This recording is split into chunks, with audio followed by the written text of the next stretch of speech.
Estamos en un nuevo capítulo aquí de Rincón Biológico en Radio TXS, que se transmite todos los miércoles a las 2 de la tarde, se repite el mismo miércoles a las 8 de la tarde, hora Chile, y se transmite también en repetición por mi canal los viernes. Y el día de hoy estoy con un invitado muy especial que es Félix. ¿Cómo estás? ¿Qué tal, Wiki Seba? Pues bastante bien, muchos saludos a tu audiencia y gracias en serio por invitarme. Es un honor estar aquí. El día de hoy vamos a estar hablando con Félix, que es del canal Habías Pensado, pero antes de entrar en detalle de qué trata todo esto, qué es lo que hace Félix y cómo esto se hila de alguna manera con la biología, nos vamos con una canción, no sé si me puedes hacer el honor. Claro, claro, es una canción que desde mi punto de vista es bastante buena, se llama Uprising del grupo Muse. Estamos de vuelta aquí en Radio TXS, en Rincón Biológico, y nos encontramos con Félix. Félix, cuéntame, ¿cómo se llama tu proyecto? ¿Qué tal, Wiki Seba? Bueno, mi proyecto se llama Habías Pensado y es justamente un canal que se enfoca en divulgar ciencia, principalmente psicología, porque pues estoy terminando, de hecho, un doctorado en psicología en la UNAM. Entonces hablo de muchísimas ciencias, pero me enfoco en la psicología y pues busco fomentar el pensamiento crítico y científico en las personas y lo hago a través de a través de dibujos de pizarrón, animaciones y cosas por el estilo. Y pues eso es lo que hago. Una pregunta, ya que mencionaste dibujos de pizarrón y todo eso. ¿Qué significado tienen? Bueno, hay uno que notoriamente es un Goku, pero el otro me parece como una nube con palitos. ¿Qué historia tienen los monitos detrás? Claro, claro. Bueno, el- los dos tienen una historia, principalmente. Cuando empecé el canal, uno de mis primeros videos, no recuerdo si fue el quinto o el sexto, no, el cuarto fue cómo hacer un Kamehameha en la vida real. Entonces fue la primera vez que dibujé un Goku así. Y como a la gente le gustó mucho, pues lo empecé a dibujar en cada video. Y por ahí del sexto video, si no mal recuerdo, que se llama Los extraterrestres nos visitan, que habla acerca de si en serio es posible que los extraterrestres nos estén visitando, pues entonces empecé a dibujar alienígenas, pero nunca me han gustado los alienígenas como antropomorfos, estos que tienen como figura humana y cosas por el estilo. Entonces traté de pensar como un alienígena que nunca hubiera visto, lo cual fue algo difícil. Entonces me ocurrió que estos fueran como una bola de gas o algo por el estilo con tentáculos. Y pues, como me gustó mucho, pues francamente lo he dibujado desde ese video hasta los últimos. E incluso cuando no los dibujo, los tengo aquí atrás. Oh, mira, me llama mucho la atención ese punto porque yo me he dado cuenta de que los extraterrestres tienen, en el cine por lo menos, hay tres formas de extraterrestre que yo noto. Antropomorfa, obviamente, con forma de pulpo, porque hablaste de tentáculos, y artrópodos, como algún tipo de insecto o algo así. ¿Habrá algún motivo para seleccionar esos tres grupos de animales para representar extraterrestres? ¿Sabes? Lo que me llega a la mente es que de seguro, o sea, por más que las personas que están haciendo los extraterrestres o algo por el estilo quieran pensar en algo nuevo, pues es algo bastante difícil porque ¿qué tienen para construir el extraterrestre? Pues lo que han visto en su vida, ¿no? Entonces, me imagino, o sea, imagínate ser la persona que tiene que hacer el extraterrestre, ¿no? Estás pensando, ok, ¿cómo lo hago? ¿Cómo lo hago? Entonces buscas lo más raro que te parezca y de seguro lo más raro que ellos puedan encontrar, lo que parece menos humano, pues son cosas similares a pulpos y cosas similares a insectos. No sé si es artrópodos específicamente, bueno, artrópodos, no estoy 100% seguro que sea. Artrópodos serían como los insectos, los crustáceos, los arácnidos y el grupo de los 100 pies que se llaman miriápodos. Oh, mira, todos los días se aprende algo nuevo. Pero lo que es justamente eso, o sea, si yo lo pienso así como, ¿cuál es lo más extraño, lo más extraterrestre que a alguien se le puede ocurrir? Pues las formas de pulpos y las formas de los artrópodos, o de los insectos ¿Mm? en general, me parecen como bastante de seguro, pues ellos les parece lo mismo y por lo tanto dicen, ok, tomo este animal y de ahí lo modifico como para que creen un extraterrestre. Pero ahorita que dijiste esto, justamente me hiciste recordar esta pregunta, por ejemplo, que me hiciste. Me llama mucho la atención porque, ya que estábamos hablando de mi canal, ¿Sí? mi canal empezó justamente con la idea de responder preguntas simples del modo más científico posible, ¿no? O sea, muchas veces me dicen como, oye Félix, ¿cómo se te ocurren las cosas? Pues simplemente tomo una pregunta que me haya hecho en algún momento y la respondo. Por ejemplo, ¿qué pasa en tu cerebro cuando consumes alcohol? ¿O por qué tenemos ciertas emociones? ¿O qué pasa en tu cerebro cuando te enamoras o te desenamoras? ¿O por qué dejamos las cosas hasta el último momento? pero pues son cosas que prácticamente vivimos día a día, pero pues que nunca habíamos pensado. Entonces por eso pues se había pensado. ¿Y el logo del canal tiene algún significado en particular? O sea, obviamente es por el signo de pregunta, de preguntarse cosas, pero noto que hay dos colores. Ah, ¿es por algo? Sí, es por algo. Ya mencioné que tengo estudios, cosa de posgrado en psicología, pero nunca he hecho ningún tipo de curso ni nada por el estilo de diseño gráfico, ni de, bueno, de edición de video, lo aprendí en internet y cosas por el estilo. Entonces, en algún momento escuché justamente que la mayoría de los pósters de las películas de acción tienen el color naranja y azul. Y dicen que eso llama mucho la atención. Entonces, cuando yo estaba haciendo el logo, no se me ocurrió otra cosa, porque pues, me gustan las películas de acción, entonces, naranja y azul. Ah, mira. Voy a cambiar el Wikiseo y lo voy a hacer naranjo con azul. No, mentira. Después leí los estudios y estoy casi seguro que no están 100% correctos, pero bueno, pues no se ve mal, se ve bien. ¿Sabes que yo pensé, cuando vi tu logo la primera vez, pensé en las cartas de Monopoly? Así como las de interrogación que hay de dos tipos y son de dos colores. ¿Ah? Como las cartas suerte de Monopoly. No recuerdo que haya dos colores, pero digo, te creo. Sí, puede ser que jugué alguna versión pirata de Monopoly, alguna versión alternativa, pero recuerdo que tenía un juego similar a Monopoly, creo que se llamaba Gran Santiago, por Chile, en Santiago, y que tenía uno era naranjo y el otro era azul, justamente esos dos colores. Pues en una de esas, la persona que hizo ese juego también se inspiró de los pósters de las películas de acción o algo por el estilo, o tal vez esa persona tiene mucha más noción que yo y lo hizo a propósito.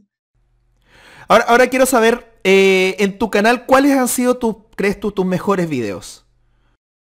Mis mejores videos. Sabes, hace poco, por ejemplo, bueno, ni tan hace poco, uno de los que más me gustan a mí personalmente es uno que se llama Los retos psicológicos de ir a Marte, porque trata justamente de eso, ¿no? O sea, si tú vas a estar encerrado por un periodo largo de tiempo en una nave espacial que es del tamaño de, ponle, no sé, un auto, ¿no? Cosas por el estilo, de un automóvil, de un carro. Pues es muy probable que vayas a tener problemas con las personas con las que estás compartiendo el espacio, ¿no? O sea, por más que esas personas sean las personas más entrenadas del mundo, porque literal fueron seleccionados por la agencia espacial que los haya enviado, va a haber problemas. Y entonces me llamó mucho la atención cómo uno de los principales problemas es justamente que los astronautas van a tener envenenamiento por radiación, que van a tener más débiles sus músculos y cosas por el estilo.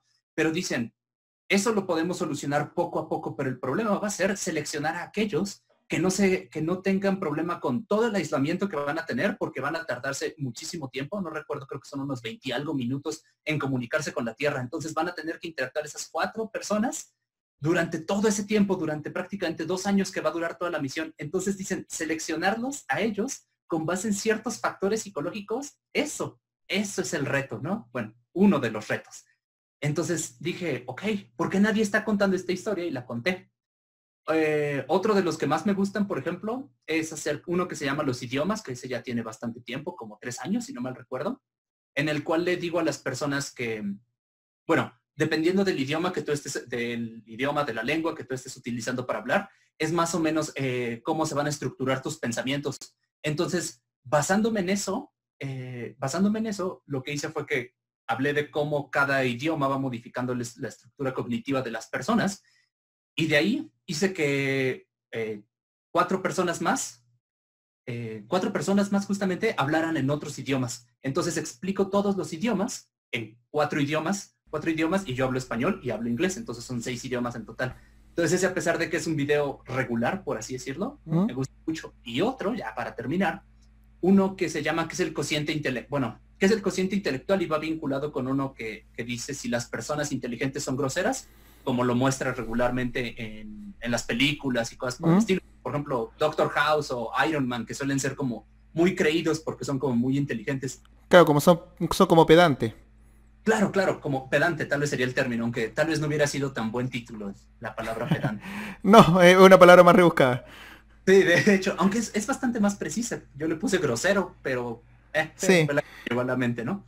Y dije, ¿en serio hay ciertos factores de personalidad que las personas inteligentes comparten? O sea, en serio, si yo tengo una persona, o sea, si yo agarro a 100 personas muy, muy inteligentes, ¿en serio todos van a tener actitudes similares y cosas por el estilo? Pues resulta que no, obviamente no. Entonces, eso fue algo que también dije, ok, entonces, ¿por qué existe el estereotipo de la persona inteligente que es pedante, que es grosera? No sé, tal vez principalmente porque igual a los guionistas de Hollywood se tienen que basar en algo y lo hacen de esta manera, de igual manera que los extraterrestres. Claro. Bueno, yo creo que igual, esto es una opinión mía, yo no tengo idea de psicología a diferencia tuya, pero yo creo que hay ciertas personas en grupos sociales que, digamos que se destacan un poco más porque hacen más ruido al hablar. Entonces, si tienes un grupo de científicos donde la mayoría son tranquilos y no molestan a nadie, y tienes por lo menos dos que son muy pedantes y que hacen notar su título, le ponen el pie encima a otros, entonces obviamente da la sensación de que esos dos representan al grupo entero, pese que son un porcentaje pequeño. Puede ser, ajá, o sea, porque justamente las personas suelen recordar más aquello que no va de acuerdo a la norma, ¿no? Entonces, ¿Mm? tienes a 100 que son callados, pero dos que están haciendo mucho ruido, pues es muy probable que la gente se enfoque en esas personas, en esas dos personas que están haciendo mucho ruido. Pero es ahí otro estereotipo, ¿no? Porque, o sea, has visto, por ejemplo, la famosísima comunidad de youtuber que ya conociste a bastantes, ¿no? O Sí, sea, no éramos callados. Y eso que muchos son científicos. Digo, somos sí. divulgadores, somos de videoclases, entonces sería otro grupo. Pero sí, eso es algo, ¿no? O sea, también los científicos que yo he conocido, sean divulgadores o no, no suelen ¿Mm? ser todos, ¿no? Entonces, pues, ¿de dónde viene ese estereotipo, francamente? No, yo creo que todo grupo social tiene un estereotipo distinto. Porque, por ejemplo, en biología yo los que más veo son un grupo de personas que, por un lado, que son como hippies, como los hippies de la ciencia, después como que son como los brutos de la ciencia, como los que andan como ensuciándose y cosas así. Después hay otro que es como que son, entre comillas, marihuaneros, o sea, los que son buenos para fumar marihuana, que cada vez también se le hace ese mismo estereotipo a los ingenieros. Y ¿qué otro más he visto de los biólogos? Hay otro más. Pero no recuerdo, no recuerdo. Ah, que son personas ultra crueles y asesinas que torturan animales en laboratorio. Eso lo he visto menos, pero me han salido personas a criticar. Bueno, yo no soy biólogo, pero me han criticado igual como que yo soy un asesino de animales, siendo que hago todo lo opuesto. Pero... Esa ¿Mm? última, esa es nueva. Las otras ¿Sí? sí las había escuchado antes, o sea, las otras sí las había escuchado previamente, pero esa que acabas de decir, esa última, la había escuchado, por ejemplo, de personas que hacen procedimientos con animales, ¿no? O sea, que hacen investigación con animal, independiente de si son biólogos o no. Pero para los biólogos, así como eres biólogo, estudias animales y seguro los torturas en el laboratorio. Sí. Ah, bueno, y hay una variante de eso también, que es como el biólogo es el que estudia solamente animalitos y plantitas. Y listo. Como que memorizo solamente nombres de plantas y animales sin ningún propósito alguno, porque sí. Que va un poquito como vinculado con el de hippie, ¿no? Justamente Sí. Claro, como vivir en la naturaleza en armonía o algo así. exacto, ese es el que yo, o sea, cada vez que les digo, ah, sí, o sea, platiqué con Wikiser, un amigo biólogo, cosas por el estilo, siempre es ese, ¿no? Como, ah, sí, ellos que están bien interesados, sé que están bien interesados en la naturaleza y los seres vivos en general, pero se los imaginan como hippies, ese es así, el total Sí. estereotipo. Sí, y de los psicólogos yo también he escuchado algunos estereotipos. Por ejemplo, de que... Bueno, hay uno que es muy propio mío, es un prejuicio muy mío. Ojo, no es contra ti, sino que es como una generalidad de las típicas que uno hace, de que el psicólogo es como el típico terapeuta de pseudociencia, que te va a mandar a relajarte con flores de Bach o cosas así. Y eso es porque me he topado con personas así y muy seguido, entonces a veces da la sensación de que onda, no estudiaron nada en la universidad, que se volvieron todos pseudociencia. Y de hecho, justamente, o sea, aquí no me veo de cuerpo completo, pero es casos como, ¿y qué te hace sentir eso, no? ¿Cómo te sientes con eso? Ese tipo de preguntas que en algunos casos sí se usan, que quede claro, ¿no? Sí. Lo que me llama mucho la atención y por lo cual, qué bueno que tocas este punto, es que justamente la psicología, bueno, una de las motivaciones que me llevó a empezar este canal es justamente que existen ese tipo de estereotipos, ¿no? O sea, cuando uno piensa en psicólogos, así ahorita hacemos una imagen, una búsqueda de imágenes en Google, es muy, muy común que te salga el diván, ya sabes, con Ah, sí. la persona con la barba y los libros, bien, Y dibujando en una libreta. dibujando en una libreta y cosas por el estilo. Y digo, ok, eso es historia de la psicología, ¿no? O sea, eso es algo que sí, hay personas que todavía lo hacen, pero eso es algo que se ha comprobado desde hace, uf, como 100 años, ¿no? O sea, si me estoy acordando mal, ponle desde hace como 50 años, que es algo que no suele funcionar, ¿no? Entonces, eso es algo que me llama mucho la atención porque creé el canal justamente para quitar un poco esta idea de que solamente somos los psicólogos que vamos hacia las terapias, que nos dedicamos a analizar a las personas, que nos dedicamos a hacer todo ese tipo de cosas, porque no es cierto. No, o sea, un psicólogo es alguien que estudia el comportamiento humano y los procesos mentales, ¿no? Entonces, eso hace que haya psicólogos de muchísimos tipos, ¿no? Simplemente hay, por ejemplo, hay psicólogos que estudian el comportamiento basándose en el factor biológico. Es decir, yo digo algo así como, mmm, yo creo que el comportamiento, por ejemplo, un psicólogo biológico cree que el comportamiento depende mucho de tus factores biológicos. Es decir, tú consumes alimento, por ejemplo, porque tienes hambre. Esa es la explicación, ¿no? Un psicólogo, por ejemplo, clínico que se estudia, que es el que da terapia y cosas por el estilo, es con el que la mayoría van a estar familiarizados. ¿Sí? Sería aquella persona que estudia los comportamientos como que tienen que ver con ciertos trastornos, con ciertas enfermedades mentales y cosas por el estilo.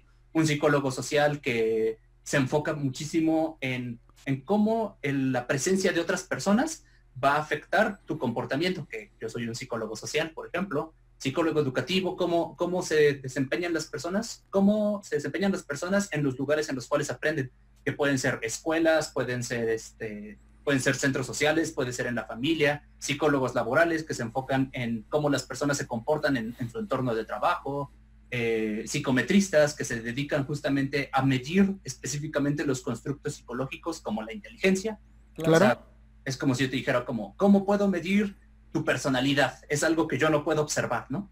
Entonces es como yo tengo que fijarme qué conductas que yo puedo ver, o sea, cómo te mueves, cómo te relacionas con otras personas, reflejan tu personalidad.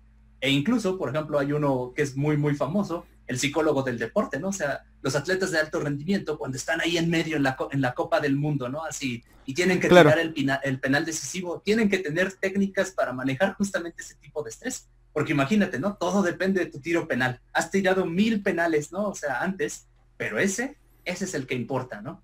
Y justamente, pues los psicólogos deportivos se dedican, parte, y entre muchas otras cosas, a justamente entrenar a los atletas.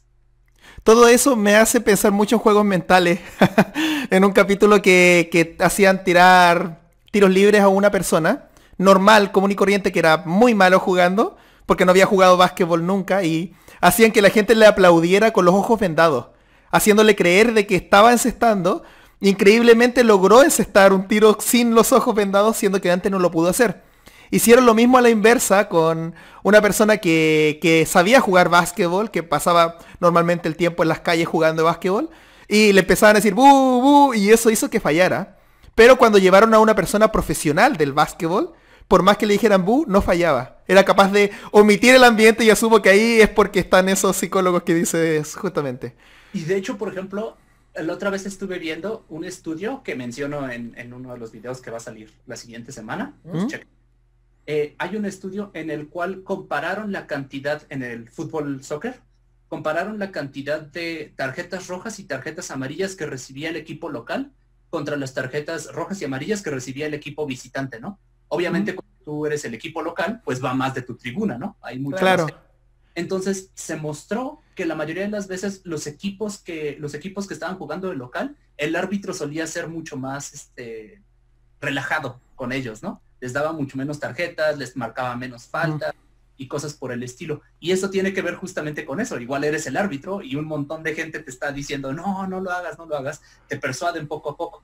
Pero lo que mencionas del atleta profesional tiene que ver justamente con que él tiene la capacidad de como aislarse un poco no aislarse, sino más bien de sobrellevar un poco más el estrés, principalmente porque ha sido entrenado muy probablemente por un psicólogo deportivo, lo ha hecho antes. Y además de eso también tiene práctica, entonces tiene muchísima memoria muscular. O sea, por ejemplo, ¿sabes andar en bici o sabes manejar? Sí, sí, de hecho, bueno, no se ve aquí en la cámara, pero ahí está mi bici atrás mío. Ok.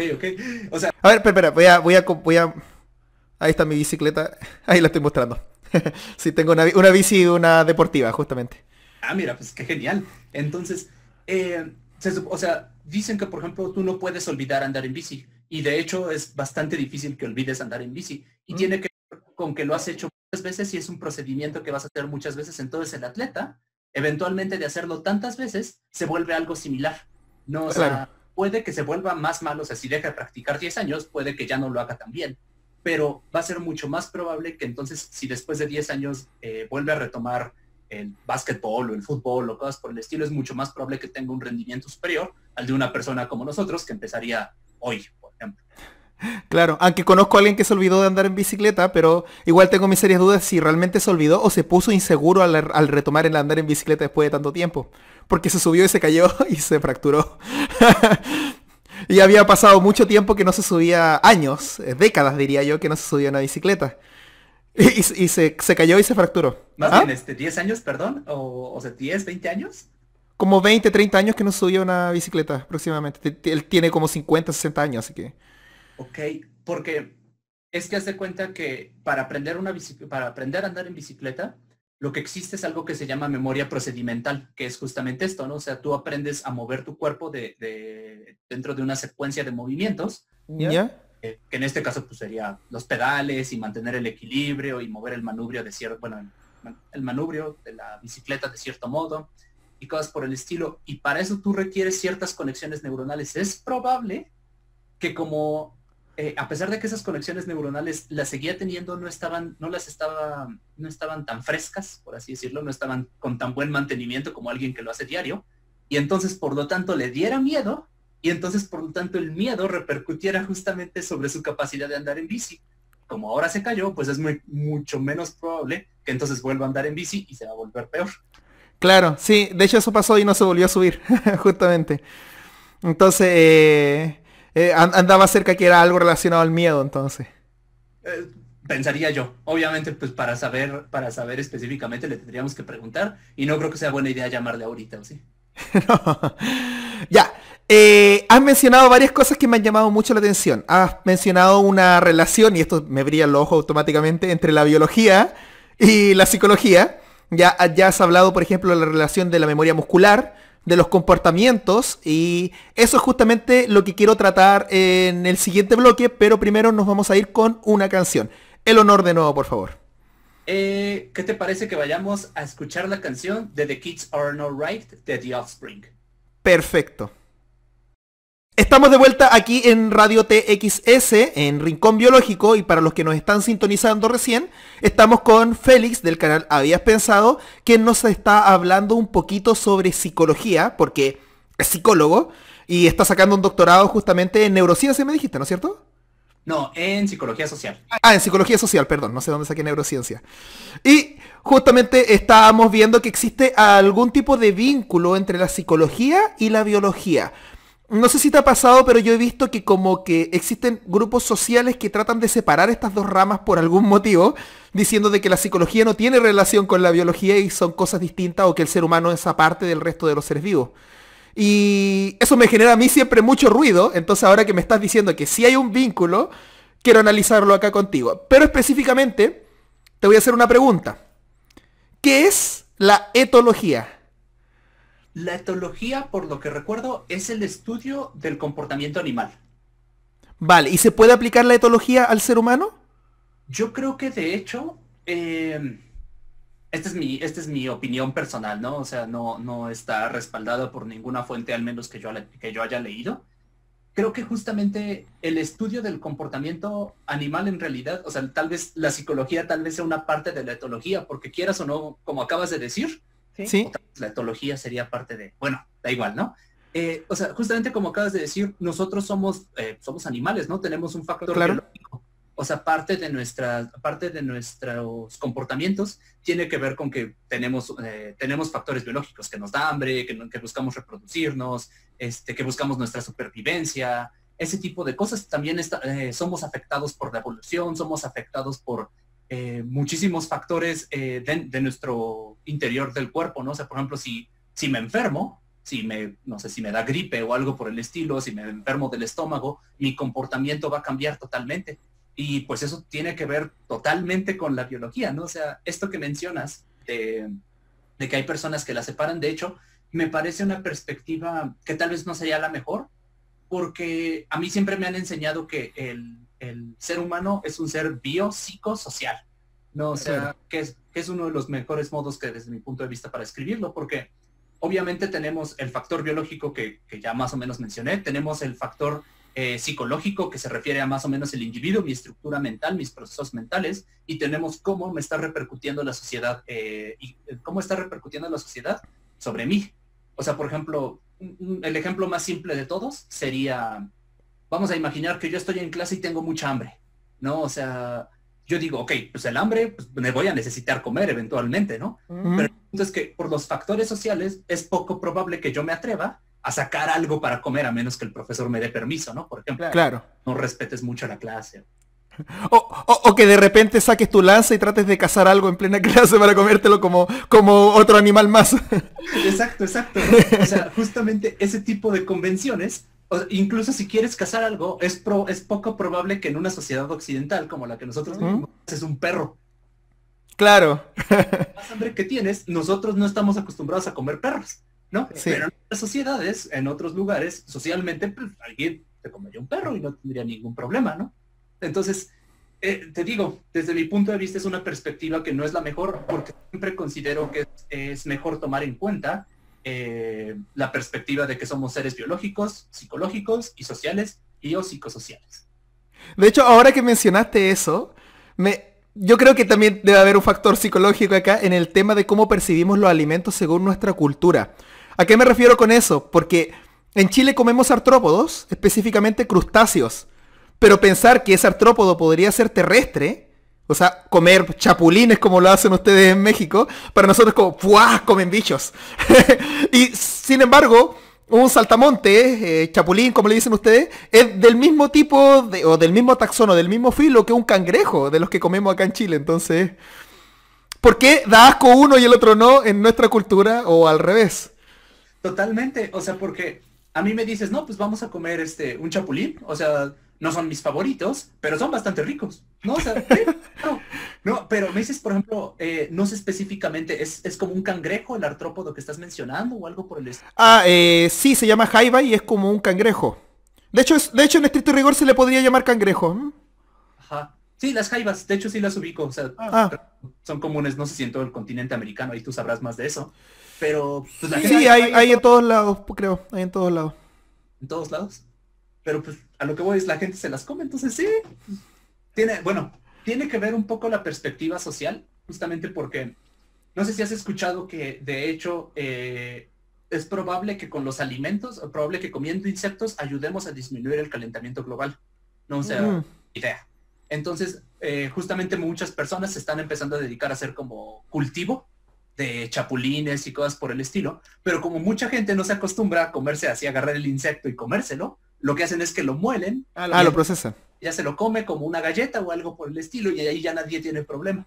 Pero es eso, ¿no? O sea, tiene que ver justamente con que se nos ha enseñado que los insectos pues, no se comen, pero siempre y cuando el insecto esté lavado, limpio y no sea venenoso o algo por el estilo. Claro, de hecho, si uno nota, muchos insectos o arácnidos, uno les tiene un cierto miedo instintivo. Si mal no me equivoco, tú me corriges, los primates le tenemos principalmente miedo a primates en general, incluyendo el ser humano, le tenemos principalmente miedo a las serpientes o algo que parezca serpiente y a las arañas o algún otro tipo de arácnido que parezca araña. Sí, he escuchado que hay como ciertos, ¿cómo se dice? Como ciertos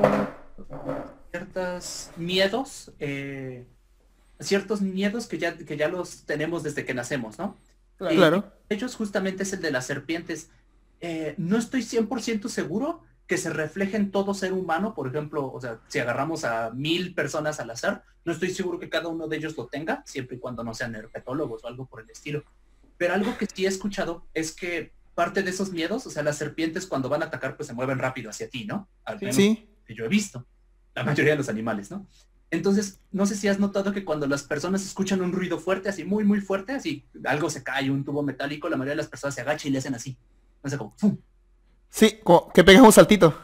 Ah, un salto, justamente. Ese salto, o sea, en el cual ocultan la cabeza, dicen que tiene que ver justamente con eso, que cuando un animal atacaba, en muchos casos tenía que ver con que si ocultabas la cabeza, esos centímetros podían ser la diferencia entre corriste, moriste, ¿no? Pero Claro. también con que cuando las serpientes atacaban, en parte tenía que ver con eso. Según esto, esa reacción podía salvar a las personas que estaban en un árbol, la serpiente mordía y tú te agachabas y la serpiente daba la mordida por aquí, ponle, o algo así, ¿no? Entonces, no sé si eso sea algo verídico, porque obviamente pues nunca estuve ahí, pero una explicación coherente más o menos suena, ¿no? Claro, sí, sí. Sí, de hecho, como experiencia personal, los que me conocen saben que es muy difícil que yo le tenga miedo a algún animal. Hay algunos que sí puedo admitir que me dan algo de rechazo, pero igual los puedo tomar con la mano, como las baratas, que en México creo que le llaman cucaracha. Esas me dan un poco más de repelús tomarla porque, no sé, como que son medias membranosas así raras, pero aún así puedo hacerlo. Pero dentro de ese proceso yo recuerdo que de niño yo le tenía miedo a las arañas y actualmente yo me puedo poner arañas en la mano, incluso alguna araña que sea venenosa, porque sé que no me van a morder a menos que yo le ejerza algún tipo de presión. Entonces, ¿ah? Nada, y sabes, acabas de mencionar algo que es una de las cosas como importantes de la etología. O sea, por ejemplo, de la etología y de la psicología. Eso es algo que me llama mucho la atención, porque una vez más estamos estudiando el comportamiento, entonces hay ciertas cosas que van en conjunto. Por ejemplo, eso que acabas de mencionar se le llama habituación, ¿no? O sea, se refiere a que al organismo, que puede ser un animal o una persona, bueno, entiendes, ¿no? Un organismo Sí, real, ¿cómo se dice? Tú le presentas un estímulo y entonces el organismo suele tener una respuesta. Pero eventualmente si ese estímulo se sigue presentando y la respuesta es no adaptativa, es decir, no trae ninguna ventaja, es decir, no beneficia de ninguna manera al organismo, es probable que deje de presentarse. ¿A qué voy con esto? Tú le tenías cierto miedo a las arañas, ¿no? O sea, las arañas les tenías miedo, claro, pero claro. realmente de tanto que tuviste a la araña, te habituaste. Fue como, pues la araña no requiere una respuesta de miedo. No, o sea, la araña no requiere una respuesta de miedo, entonces pues puedo manipularla, puedo verla, puedo Claro. con ella, cosas por el estilo. Pero eso es algo que también presentan muchos animales. Por ejemplo, he escuchado que ciertos animales aprenden, por ejemplo, a tenerle miedo o no tenerle miedo a los humanos. O sea, por ejemplo, si pasan turistas o cosas por el estilo por un camino, es muy probable que los animales aprendan a huir al principio, pero eventualmente, cuando se dan cuenta que muchos humanos no son ninguna amenaza, realmente, pues entonces dejen de huir, porque ¿para qué van a correr cuando el humano pues no representa ninguna amenaza? De la misma manera que tú te habituaste a las arañas, pues cualquier otro organismo se puede habituar, por ejemplo, a un ser humano. Sí, de hecho hay algo bastante grave que ocurre con eso, justamente con ese punto. Es que en Chile existe un zorro que se llama el zorro culpeo. Y así como para describirlo, porque no puedo poner imágenes acá, pero es un zorro como de color café blanquecino que vive en casi todo Chile. Ya, pues, más al sur creo que tiende a desaparecer un poco, pero por lo menos hasta el norte llega en grandes cantidades. Y creo que por la zona centro del país, ojo, cuando yo era niño era muy difícil ver uno de esos zorros, era casi imposible y había fotógrafos, pero así que se jactaban, le saqué una foto al zorro porque era muy difícil ver uno, ya que se escabullen, se esconden de las personas. Pero tú ahora vas por una carretera del sur, no sé qué carretera será específicamente, frenas el auto, te bajas y te llenas de zorros alrededor. Porque las personas le empezaron a dar comida. Entonces ya saben que el ser humano es un animal que trae comida y así no la tienen que cazar y empiezan a llenarse de zorros. ¿Cuál es el problema de eso? Que los zorros están dejando de cazar. Al dejar de cazar se generan plagas y ellos se vuelven dependientes del ser humano. Y a eso que acabas de decir tiene que ver también con la etología. A eso se le llama aprendizaje asociativo. Es decir, Mira. yo te presento un estímulo, una vez más puede ser para un animal humano o no humano, ¿no? O sea, yo te presento un estímulo, como en este caso el zorro, ¿no? El zorro primero pues ve a la persona y es como, pues me echo a correr o no hago nada o lo que sea. Pero eventualmente el zorro aprendió a relacionar, a asociar justamente humano con comida. Entonces, Claro. cada vez que ven humanos, lo que hacen es que van y piden comida, ¿no? Y ese Sí. es, o sea, como ahora la conducta sí tuvo un beneficio para el zorro, o sea, el zorro no tiene que gastar recursos, no tiene que gastar su tiempo, ni sus recursos, ni su energía, ni nada por el estilo en conseguir comida, porque simplemente ya aprendió que humano significa comida, pues entonces ahora tiene esa conducta. Esto es, pues, reforzamiento ¿cómo se llama? Que es prácticamente lo que nos han enseñado en psicología desde hace, ¿cuándo fue? 1800, no recuerdo qué año, desde hace ya muchísimos años. Sí, de hecho o sea, pasa en este momento en Antofagasta, aquí donde vivo, que hay lobos marinos y están siempre cerca de los pescadores. Y tanto así que se suben a la vereda y están al lado de las personas y cerraron ahí como por un tema de seguridad. Tú sabes que Miranda estuvo en Antofagasta, justamente pasó por Chile, y se asombraba justamente del tema de los lobos marinos porque parece que para ustedes en México no es tan común ver un lobo marino al lado de uno. Pero yo de niño estoy acostumbrado de eso. Hasta que fui a Chile, yo vi un lobo marino ahí así frente a frente. Y estaba Sí, exactamente igual, son increíbles. Pero una vez más, tú ya estás habituado. Nosotros claro. estamos. Claro. Sí, para usted, me pasó lo mismo cuando la vi comiendo ají. Para mí es como, ¡guau! Sí, son todas cosas, yo creo, de la psicología en sí. Y cuéntame un poco acerca de otros tipos de conductas que mencionaste recién, me mencionaste la memoria muscular. Eso me llama la atención. ¿Cómo es que, a ver, esto va a sonar muy ignorante, pero es también para que las personas que nos están escuchando lo puedan entender con palabras un poco más sencillas? ¿Cómo puede tener memoria un músculo si no tiene cerebro, básicamente? Claro, claro, claro. Específicamente el mecanismo de memoria no me lo sé porque supongo que se requieren todavía muchos papers. He ¿Mm? escuchado que justamente nosotros tenemos el sistema nervioso central y periférico, ¿no? Y en el sistema ¿Claro? nervioso periférico, es decir, tú puedes sentir esto, eso tiene que ver con tu sistema periférico, ¿no? Bueno, tú no puedes sentir eso, yo puedo sentir esto. Tú deberías de poder sentir lo mismo, ¿no? A menos que tengas un problema con el sistema nervioso. Y eso justamente tiene que ver con que nosotros podemos comunicar todo ese tipo de sensaciones, todo ese tipo de movimientos a nuestro sistema nervioso central. Y conforme tú vas haciendo un movimiento más y más veces, es mucho más probable que te vayas haciendo mucho más eficiente al volver a hacerlo. Lo mismo que cuando aprendiste a andar en bici, ¿no? O sea, las primeras veces era más difícil, pero eventualmente adquieres cierta práctica y entonces eventualmente se vuelve algo muy, muy fácil para ti el poder andar en bici. Entonces, la memoria muscular, desde mi punto de vista, desde lo que recuerdo, puedo estar equivocado obviamente, se refiere a que tú has realizado tantas veces un comportamiento que entonces ya se vuelve prácticamente un reflejo. Se presenta una situación y entonces, por lo tanto, tú realizas ese movimiento, ese comportamiento para responder a esa situación. Y pues eso es la memoria muscular. Por ejemplo, un futbolista, un basquetbolista, o sea, está en cierto lugar de la cancha y ya ha estado tantas veces ahí que ya puede hacerlo muy rápido y de un modo mucho más preciso y eficiente que nosotros novatos. Nos quedan los últimos 5 minutos de programa y quiero tratar un punto que ya rayaría un poco en la ciencia ficción. Me gusta mucho Black Mirror. No puedo decir que todos sus capítulos son buenos, sino que algunos son buenos. Se podría, de manera teórica, en un futuro extraer la conciencia. Si es que supiéramos lo que es la conciencia, claro. Esa es una pregunta para que veas que me gustaría responder en alguno de mis videos. Ahí lo vinculas cuando salga, si es que lo hago. ¿Vale? Vale. Hay personas que dicen que la conciencia que la conciencia surge de cuando tú llegas a cierto número, por ejemplo, de conexiones neuronales. O sea, que tú obtienes como cierta número de neuronas y entonces como se empiezan a interconectar, eventualmente la conciencia surge, ¿no? Por ejemplo, entonces, si queremos digitalizar la conciencia, tal vez, una vez más, Sí. lo que tendríamos que hacer sería justamente el recrear el cerebro dentro de una computadora. ¿Cómo recrearíamos ese cerebro? Pues eso ya es un problema bastante más complejo.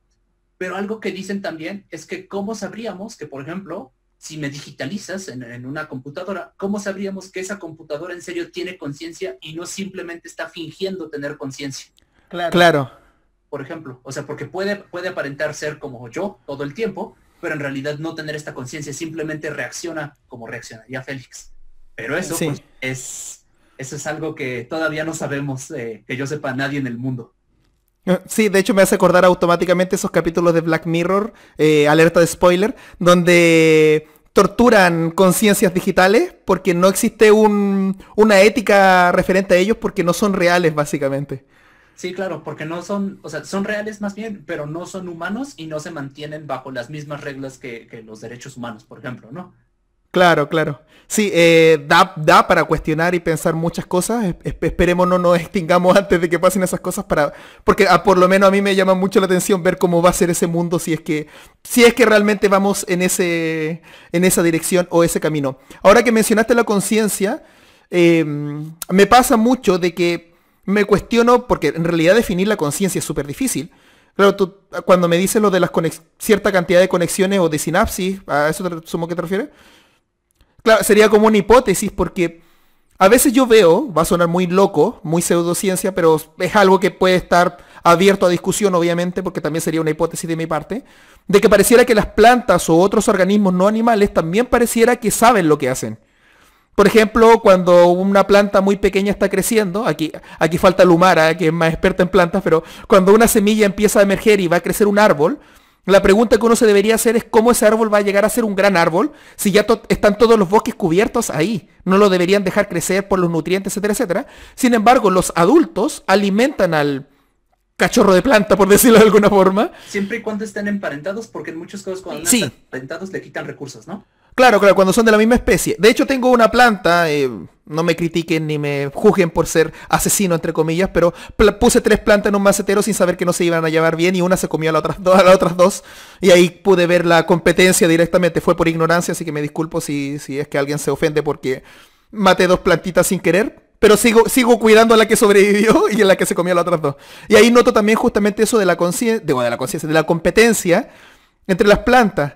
Otro caso es, por ejemplo, que algunas plantas, cuando tienen pulgones, que es un parásito de ellas, emiten ciertas hormonas de planta, para llamar a las chinitas, a las catitas, mariquitas, no sé cómo le llaman en su país, que es un escarabajo que tiene puntitos negros las cochinillas.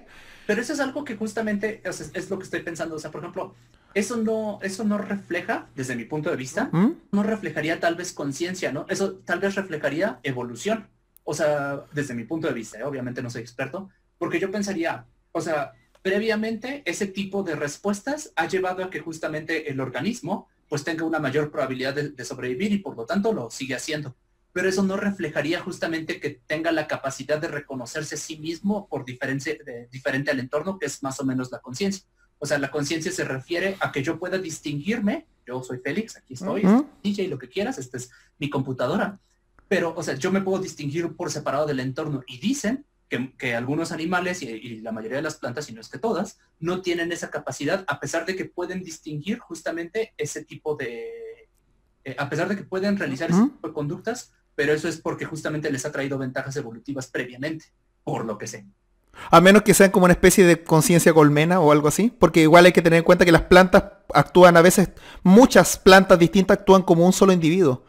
Claro, o también puede ser que la definición que te acabo de dar de conciencia, que es la que me enseñaron, la que más o menos me enseñaron, esté equivocada, ¿no? Claro. Y que Claro.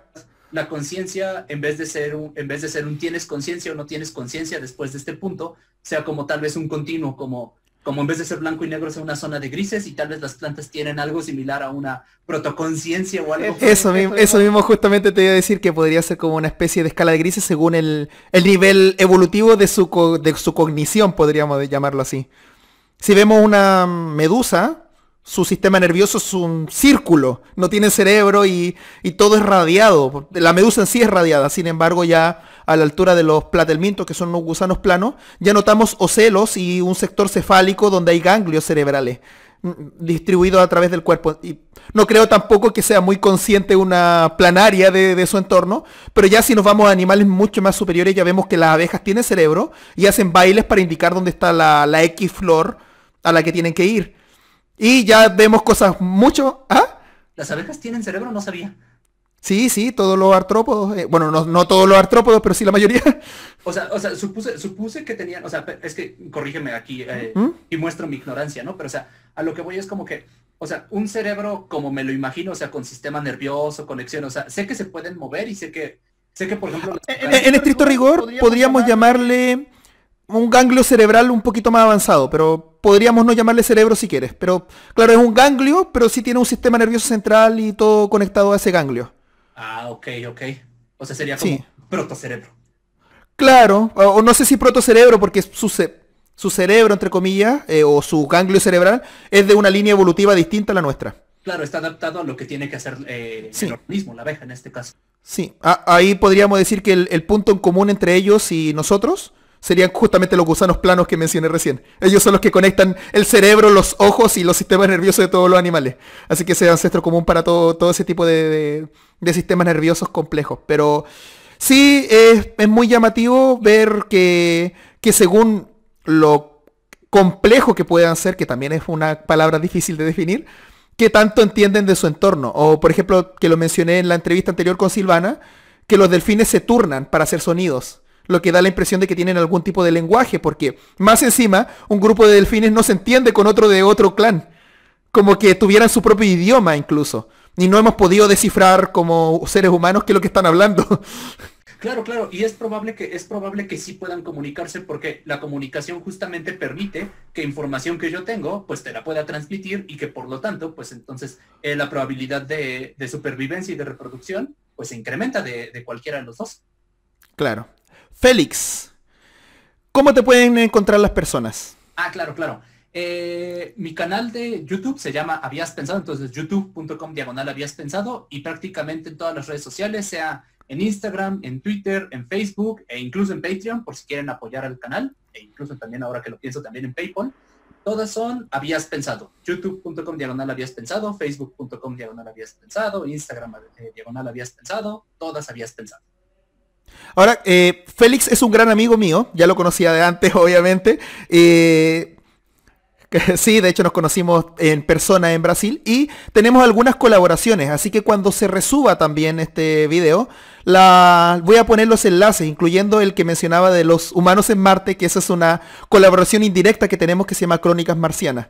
Así que todos esos enlaces van a estar en la repetición del día viernes en mi canal, pero recuerden que esto también se va a repetir a las 8 de la tarde, a las 8 de la tarde, perdón, hora Chile, aquí en Radio TXS en Rincón Biológico. No sé si me haces el honor de la última canción. Claro, pues me gustaría dejarlos con un clásico, con Bohemian Rhapsody de Queen. Y pues nada, creo que eso es todo. Muchísimas gracias por invitarme para acá, Wikiseba. Ha sido todo un honor hablar contigo y con toda tu audiencia. Y pues nada, suscríbanse al canal, pero sobre todo, gracias por vernos. Chao, chao. Chao, chao.